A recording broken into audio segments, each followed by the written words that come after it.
heart of Nigeria's thriving film industry, where stories spring to life through the camera's lens, an orchestra of sounds paints vivid portraits with every frame. Welcome to Sounds of Nollywood, a mesmerizing journey into the world of cinematic soundscapes. Across 5 gripping episodes, we extend an invitation to meet the virtuosos, the uncelebrated champions who painstakingly compose the layers of sound that infuse vitality into Nollywood's most cherished moments. Prepare to embark on a journey that unveils the concealed symphonies, the soul-stirring melodies, and the captivating rhythms that contribute to Nollywood's cinematic legacy. This is Sounds of Nollywood, where every note, every beat, and every sound narrates a story of its own. Strap in, for this is a sonic adventure like no other. Brought to you by We Talk Sound in collaboration with In Nollywood. Hi, my name is Tolu Obanro and I'm a film composer. Way back when I was like a teenager, I remember in church, I just came. You want to be useless? You cannot be useless in this church. Climb that piano and start playing. I was just 14. I was like, I don't climb. Anything you know how to play, go and play. And that day I just played. And they were like, you play better than the person we paid. Start playing. And that's how I started music. My uncle was always very passionate about having a turntable per time. I'm sure he still has one now. Old songs, far back as like 1950 something. I didn't know what this was. I didn't know I was going to do sound or anything, but I was always interested in what's the difference between that sound and this. So I can play a 1950 something sound, come and play a 1970 something sound, then play my own generation sound, and every Sunday kept getting better. But after 2 years I was bored, so I started doing production at like 16. When I got to university, drama wanted to have an anniversary, and I was like, yo guys, I can help you put sound to make it think again. They were like, you distract us. I'm like, no, I'll come to rehearsals. Went to rehearsals, endless rehearsals, set 3 keyboards and tried to make sound in that, and it was so good. So when it was time for choir anniversary, I went to them, guys, you need to come and help be part of a story that I think we should tell. It's about repentance. One guy did something bad, he killed himself, killed this one, a lot of bloodshed. And when we finished,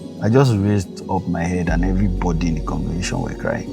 Everybody in the cast and crew were weeping. I chose one between the crying and weeping. I won't tell you which. 2013, I was part of a great show, Destiny Child Gospel Music Talent Hunt. I was the music director on that show and I was very young. But thanks, shout out to Mrs. Uchina for giving me the opportunity. She actually said, you are very young, but you are talented.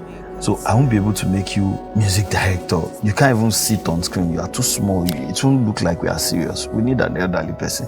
But I'm going to create another office for you. He's a star music director and we're not supposed to have that. And that was our time. I said, but the next year is like, don't worry.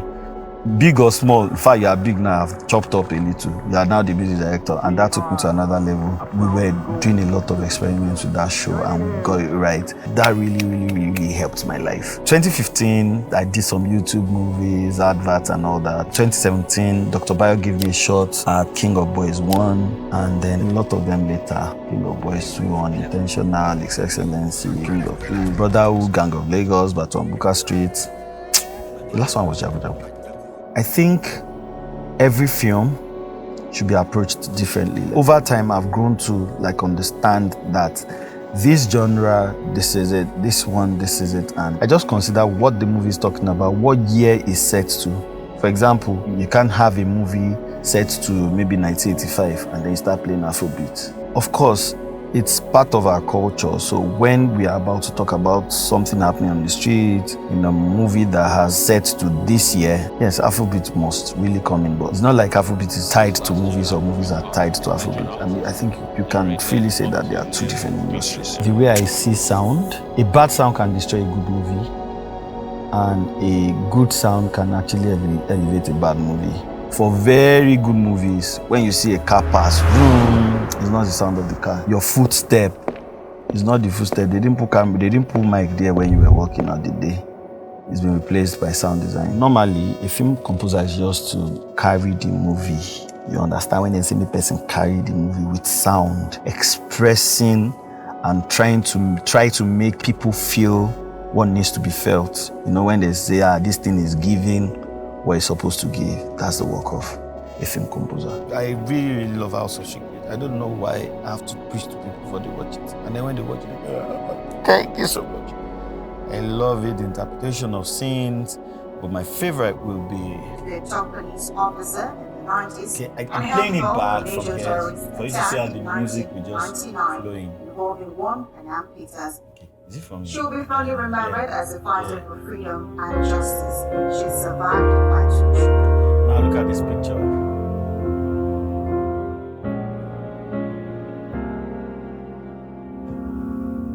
Forever can disappear in a minute.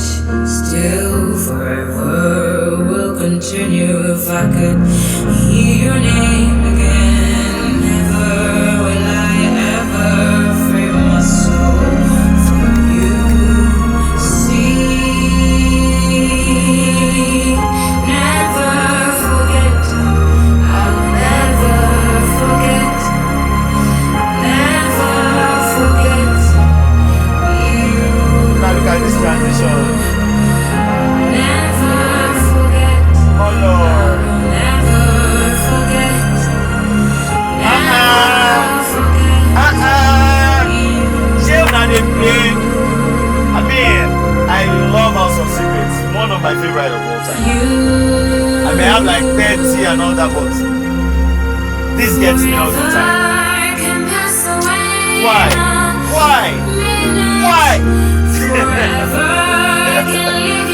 Don't mind me, if I open another movie, I'll have the same reaction. So, you know, let's just say, why? Go and watch your movies. Thank you.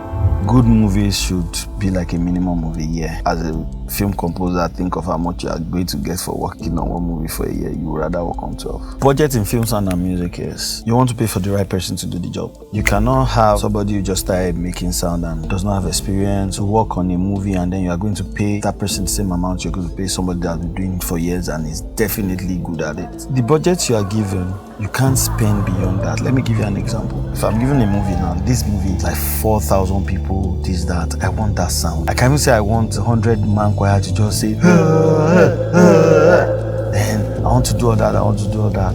It can't be on a 2K budget. It kills the creativity. And then the funny thing is, since filmmakers and the consumers will just get that, they will never know what they could have gotten with a bigger budget. Already, I think we are doing a lot of work. I see some work and it's crazy the amount of effort people now put into sound compared to where it used to be that you have to turn down the volume of your TV or whatever you're listening to when some people decide to scream. I think we are going somewhere. Are film composers getting the proper recognition they deserve in Nollywood? Well, I'll say no. I'm not going to say something needs to change. I'm not Mandela. It will change over time. I mean, there's a recognition Ludwig that did Black Panther gets. There's a recognition for Anzima. In Nigeria, I don't think we have that yet. You know, some people have been doing this for donkey years, and you have to really be interested to know who they are. In fact, if you Google some of our names, it won't even appear on some films, because some films, they won't even give credit to you. That was then. That is getting better now, and I think that over time, I think we'll get the recognition we deserve. Something interesting about working on King of Thieves was the first time I saw it, I slept off when there was no sound, and I was like, are you about to make me do a Yoruba film? But when I spoke to Ni Akimola, he was like, you want to make Yoruba film as a Yoruba film? It's epic, it's not just Yoruba film. Do anything you want with it. Do anything I want with it. Yes. Troy, think, Achilles, think. I was like, okay. I won't take it to that level yet though, but you know, that was it for King of Thieves. Hey, it was different for me because I just finished KOT. So I had to stop doing anything for a while just to clear my head of epic. Then I just came back to AU, and AU was really, really fun. And then thanks to Victoria, it could just be, it came out nice. Why did you do like this now?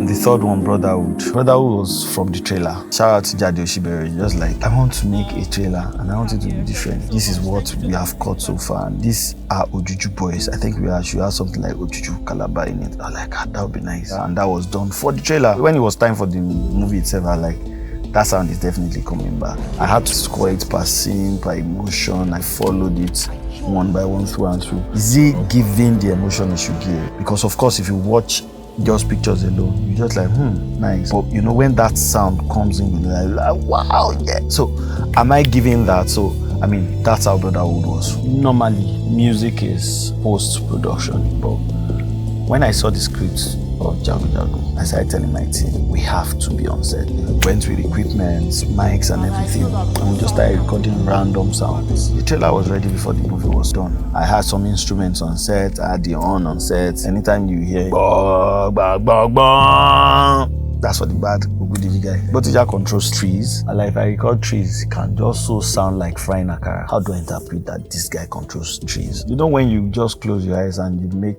dead every noise around you and you just try to listen to one thing. So I was just trying to listen that if everywhere was to be very quiet and a tree is growing, that would be creaks. That would be that's grown a little. Then the branches will stretch. That stretch a little. I started to look for that sound, creaks. You know, I couldn't go and start pushing trees, of course, so there were different things that made up that sound. So I had a chain dragged on the floor. And so that it doesn't sound like chain, I pitched it down very low. So it sounded really like creaks. Bring all that together and added my sound to it, and that was it for Botija. For Agemo, at first I didn't even know what to do to the guy. Because I was just looking like, this guy is very, very bad. In my mind, I have the dark sound for Botija already. I can't go all dark on this Agemo guy. So I went dark, then there was a faint, thin, very pitchy sound on me that is that sound. Then the sound of those chants. So I just got it all together and like, this guy needs to be better than this. Then I had the sound of like just it was just magical. Let me just say that it was really, really good. I think that's my best sound now, thinking about it now. There were a lot of sounds. I was just keeping them, then I had like a folder for them. When I want to create something, I go and try them. I'll see like, if I should do this with this, it should give me what I want to use for this. And that was it for Jagun sound. For gangs, if he was an Igbo guy, Obalola had this Eyo sound. So in the beginning when they showed him, there was a pinch of the Eyo sound just when he was very small. As the boy grew, his sound was growing. And at the end, the sound became full and became a song. For Ify, for every time he had like something, when he was sad, the Oja was playing sadly. When he was going to die, the Oja was playing an intrigue kind of sound. So there was a way I built those characters to sound like what is going to happen to them without even giving off what is going to happen to them actually. Hi, my name is Tolu Obanro and I'm a film composer. This documentary is proudly presented by We Talk Sound in collaboration with Nollywood.